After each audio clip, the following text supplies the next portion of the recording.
하나님 말씀 마태복음 24장 3절로 13절까지 보겠습니다.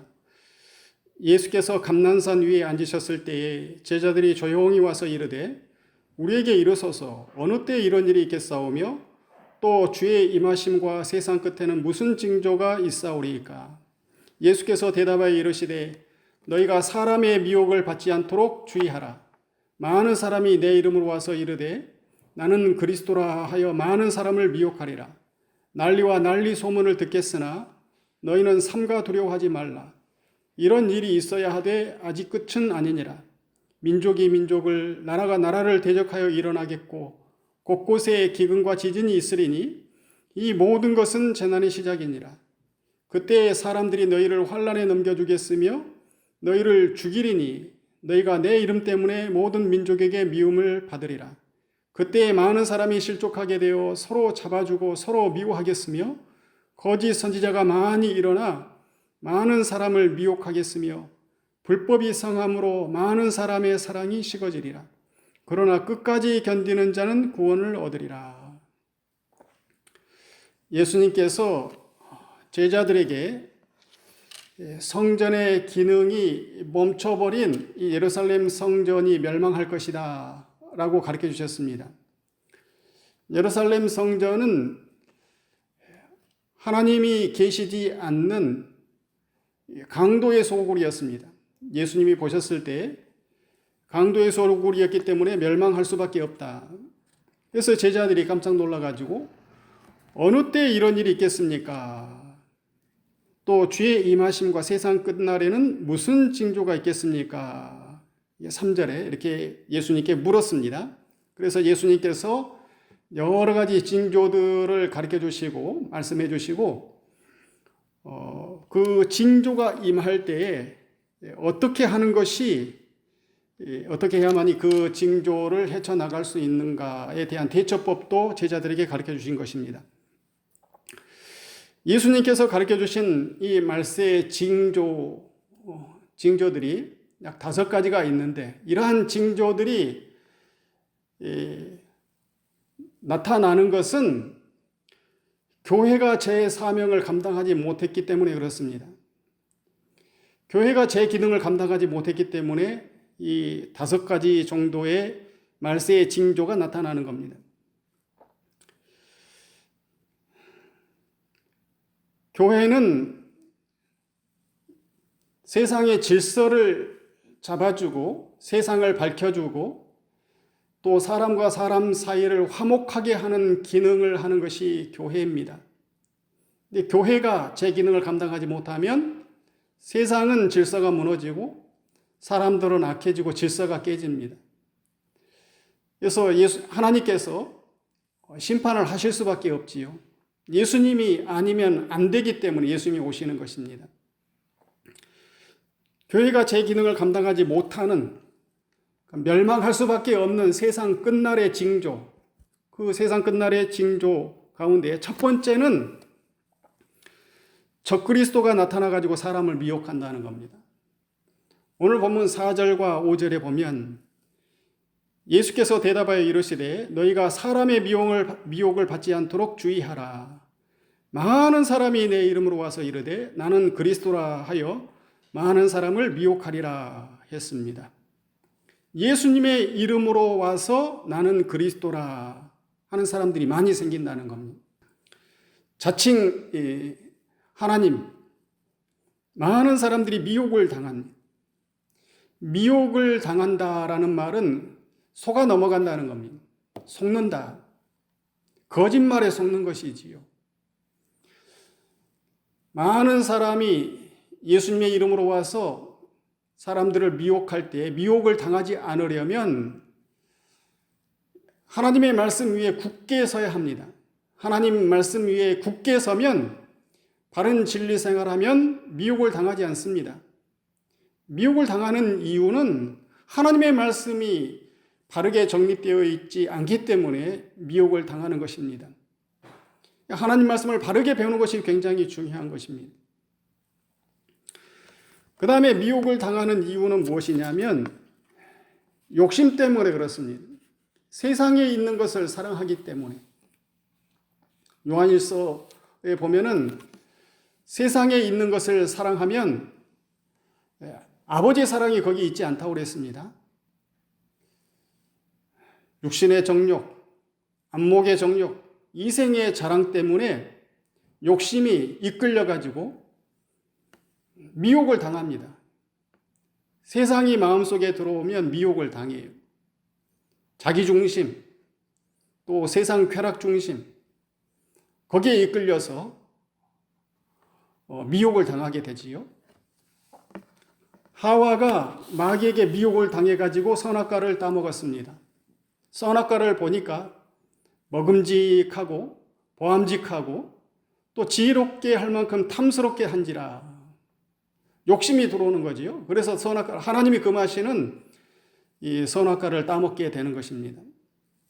욕심이 잉태하면 죄를 낳고 죄가 장성하면 사망을 낳게 되는데 욕심을 품게 되면 세상 것을 품게 되면은 미혹을 받게 됩니다. 두 번째 말세의 징조는 질서가 무너집니다. 이 질서는 사람이 회복을 할 수 없는 그런 질서입니다. 자연계의 질서가 무너지고 인간계의 질서가 무너져요. 오늘 보면 6절로부터 8절에 보면 난리와 난리 소문을 듣겠으나 너희는 삼가 두려워하지 말라. 이런 일이 있어야 하되 아직 끝은 아니니라. 민족이 민족을 나라가 나라를 대적하여 일어나겠고 곳곳에 기근과 지진이 있으리니 이 모든 것은 재난의 시작이니라. 난리와 난리 소문이 들려온다. 그 난리와 난리 소문이라는 것은 구분하면 두 가지지요. 민족이 민족을 대적하고 나라가 나라를 대적하는 이건 전쟁입니다. 그 다음에 곳곳의 기근과 지진 이거는 자연계의 질서가 무너지는 것입니다. 전염병이 일어나고 또 뭐 태풍이 일어나고 또 홍수가 일어나고 또 원자재가 없어지고 기근입니다. 이건 사람이 회복을 못합니다. 사람의 힘으로 이걸 감당할 수 없는 이러한 재난이 옵니다. 근데 이 재난이 올 때 너희는 삼가 두려워하지 말라 그랬습니다. 난리와 난리 소문을 들을지라도 두려워하지 말라는 겁니다. 이 재난이 오면 사람이 감당하지 못하기 때문에 살 수가 없지요.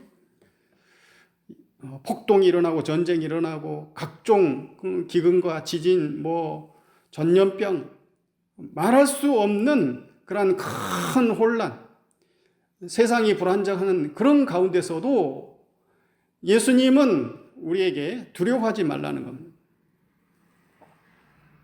두려워하지 말아라.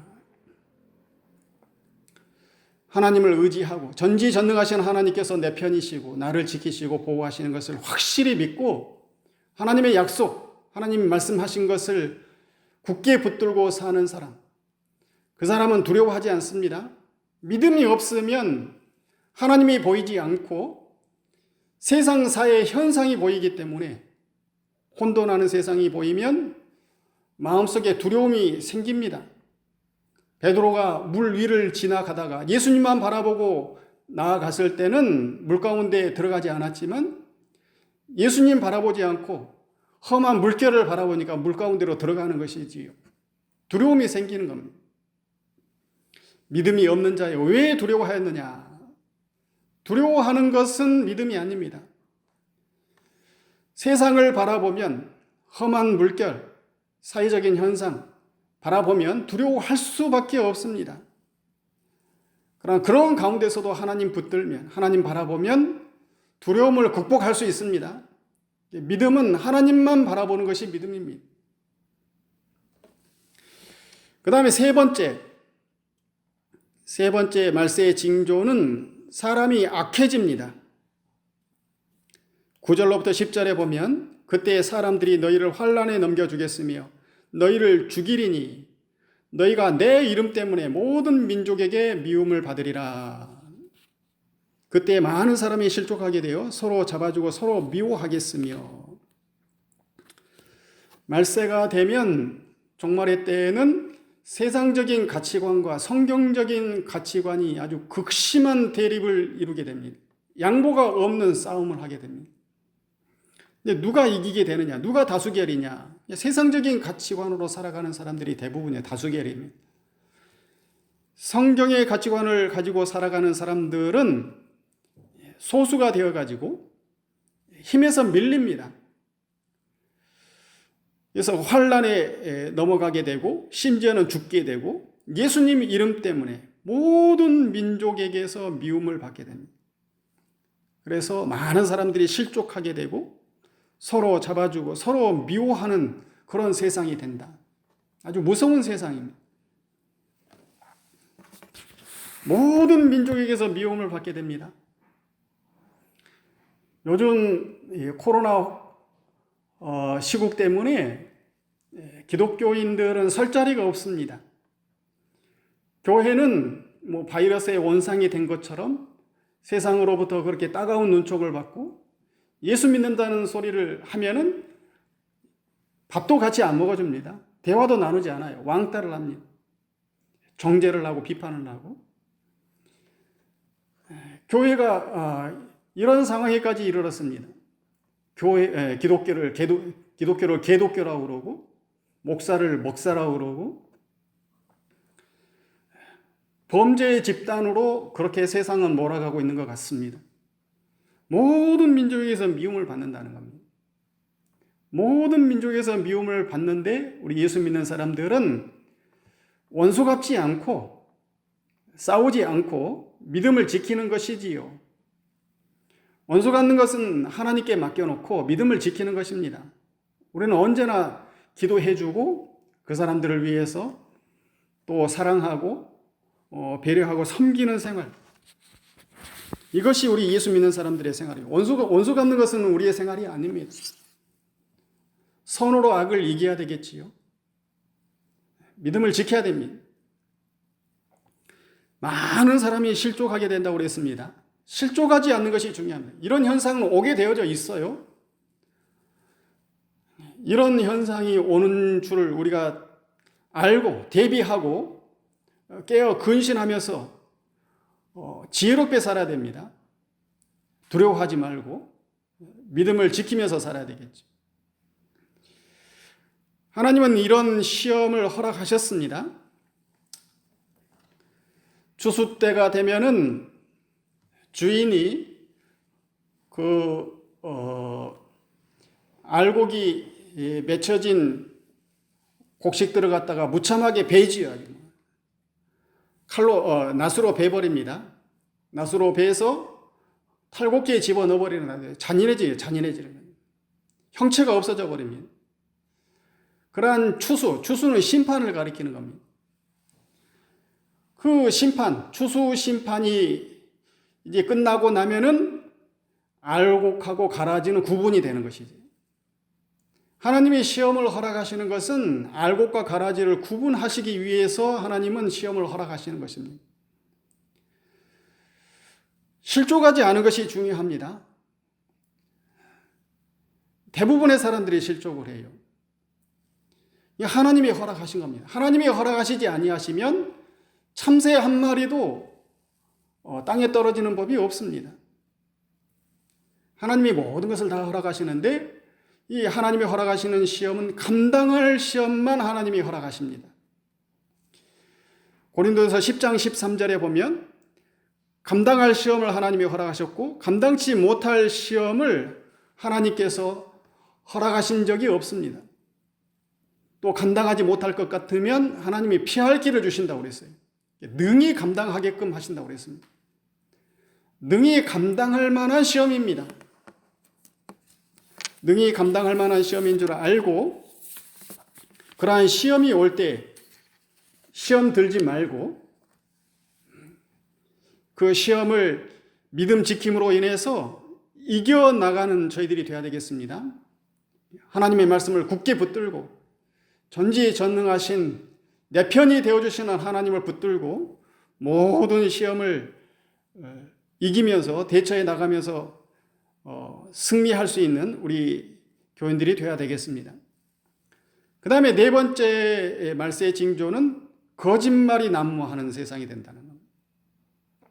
11절에 보면 거짓 선지자가 많이 일어나 많은 사람을 미혹하겠으며, 이 거짓 선지자는 거짓말로 가르치는 사람, 이게 거짓 선지자입니다.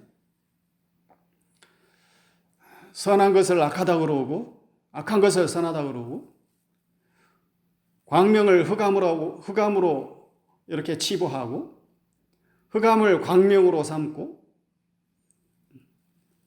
모든 것을 반대로 가르칩니다. 왜 이렇게 거짓말을 하느냐? 자기 유익을 삼으려고 그렇습니다. 거짓 선지자가 많이 일어나서 많은 사람을 미혹한다. 미혹을 받지 않아야 돼요. 미혹을 받지 않으려면 하나님의 말씀을 바르게 배우는 것이 중요합니다. 말세가 되면 거짓 선지자는 많아지고 하나님의 말씀을 바르게 가르치는 진실한 선지자를 찾기가 어렵습니다. 진실한 선지자, 하나님의 말씀을 바르게 가르쳐주는 교회를 찾기가 쉽지 않습니다. 그래서 아모스 8장 11절에 보면 기근, 여호와의 말씀을 듣지 못한 기근이 온다는 겁니다. 양식이 없어 주림이 아니며 물이 없어 가람이 아니요, 여호와의 말씀을 듣지 못한 기갈의 때가 온다는 겁니다. 종말의 때가 되면 많은 거짓 선지자가 일어나는데 참된 선지자, 하나님의 말씀을 진실하게 가르치는 교회를 찾기가 쉽지 않습니다. 그렇기 때문에 우리는 하나님 말씀을 바르게 깨닫고 또 가르쳐주는 것에 대해서 아주 귀하게 여기고 또 진리 생활에 전심전력을 다할 수 있는 저희가 되어야 되겠습니다. 그 다음에 다섯 번째 징조는 12절로 13절에 보면 불법이 성에서 사랑이 식어져 버립니다. 사랑 생활을 못해요. 불법이 성함으로 많은 사람의 사랑이 식어지리라. 그러나 끝까지 견디는 자는 구원을 얻으리라. 불법이 성이에요. 불법. 모든 것이 불법 천지예요. 사람 사이에서 사랑을 찾을 수가 없습니다. 잔인한 세상, 무자비한 세상, 불법이 성이에요. 성이. 누가복음 21장에 보면 26절에 사람들이 세상에 임할 일을 생각하고 무서워함으로 기절하리니 이는 하늘의 권능들이 흔들리겠습니다. 말세에 그런 불법이 성한 것을 보고 사람들이 기절할 만큼, 혼절할 만큼 그런 아주 무서운 세상, 무서워서 기절할 만한 세상, 하늘의 권능이 흔들릴 만큼 그런 세상이 온다는 겁니다. 그때 34절에 보니까 누가복음 21장 34절에 보면 너희는 스스로 조심하라. 그렇지 않으면 방탕함과 술 취함과 생활의 염려로 마음이 둔하여지고 뜻밖의 그날이 덕과 같이 너희에게 임하리라. 이날은 온 지구상에 거하는 모든 사람에게 임하리라. 이러므로 너희는 장차 올 이 모든 일을 능히 피하고 인자 앞에 서도록 항상 기도하며 깨어 있으라. 장차 올 일 모든 일을 능히 피하라고 그랬습니다. 하나님이 피하라고 그랬어요. 인자 앞에 서도록 항상 기도하며 깨어 있으라. 피해야 됩니다. 피해야 됩니다. 하늘의 권능이 흔들릴 만큼 무서운 그런 일들, 세상에 임할 일들을 보면은 무서워서 혼절하고 기절할 만큼 아주 엄청난 일들이 일어나는데 이런 일들을 피하라는 겁니다. 누가 피할 수 있느냐? 신실하게 신앙생활하는 사람들, 진리생활하는 사람들, 하나님을 붙들고 의지하는 사람들, 이 사람들은 피합니다. 다른 사람은 못 피해요. 사잘구 가운데서 죽음을 피한 것은 다니엘 뿐입니다. 다른 사람은 못 피해요. 사자굴에 다니엘이 들어갔다 나왔는데 죽음을 피했지요. 근데 그 다음 날에 다니엘을 고소했던 사람들이 사자굴에 들어갔는데 죽음을 피하지 못했습니다. 풀무불에 사드락과 메삭과 아벳느고가 들어갔지만 죽음을 피했습니다. 기절할 만한 일이죠. 무서운 일이죠. 하늘의 권능이 흔들 만한 일이죠. 그런데 피해요. 능히 피하고도 남습니다. 하나님께서 믿음을 신실하게 지키는 사람들은 피하게 만드십니다. 피할 길을 하나님이 제시하십니다. 생명길을 가게 하세요.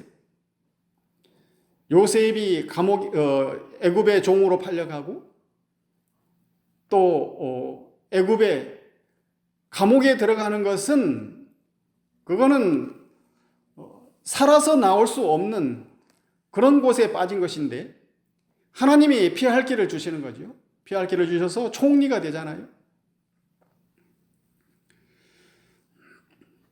능히 피할 수 있습니다. 신실하게 신앙생활하는 사람들은, 진리생활하는 사람들은 하나님이 피할 길을 제시해 주세요. 하나님이 보호하시고 지켜주십니다. 그래서 요한계시록 18장에 보면 4절에 또 내가 들으니 하늘로부터 또 다른 음성이 나서 이르되 내 백성아 거기서 나와 그의 죄에 참여하지 말고 그가 받을 재앙들을 받지 말라. 그의 죄는 하늘에 사무쳤으며 하나님은 그의 불의한 일을 기억하신지라. 그가 받을 죄에 참여하지 말고 그가 받을 재앙을 받지 말라. 거기서 나오라는 것입니다. 세상에 속하지 말고 하나님께 속하라는 것이지요. 둘 중 하나입니다. 세상에 속할 것인지 아니면 하나님께 속할 것인지 둘 중 하나예요. 우리 앞에는 두 길이 있습니다. 하나는 축복의 길이고 하나는 심판의 길입니다. 구원의 길, 생명길, 또 다른 길은 심판의 길, 죽음의 길, 멸망길. 하나님을 붙들면 생명길, 세상을 붙들면 죽음의 길, 심판의 길. 내 백성아 거기서 나와 그의 죄에 참여하지 말고 그가 받을 재앙들을 받지 말라. 하나님은 재앙 받는 것을 원치 않습니다. 멸망하는 것, 죽는 것을 원치 않으세요. 교회가 약해 보이고 성도가 약해 보입니다. 그러나 세상보다도 강하신 하나님이 내 편이십니다. 전지전능하신 하나님이 나를 지켜주십니다. 세상이 감당하지 못할 하나님께서 나를 도와주시기 때문에, 나를 지켜주시기 때문에 교회는 절대로 약하지 않습니다. 성도는 절대로 죽지 않습니다. 하나님을 붙들고 사는 저희들이 되시기 바랍니다. 요한계시록 17장 14절에 그들이 어린 양과 더불어 싸우려니와 어린 양은 만주의 주시요 만왕의 왕이심으로 그들을 이기실 터이요. 예수님은 지시는 분이 아닙니다. 또 그와 함께 있는 자들, 곧 부르심을 받고 택하심을 받은 진실한 자들도 이기리로다. 예수님은 지시는 분이 아닌데 이기시는 분이신데 이기시는 예수님과 함께하는 사람들도 이기는 것이죠.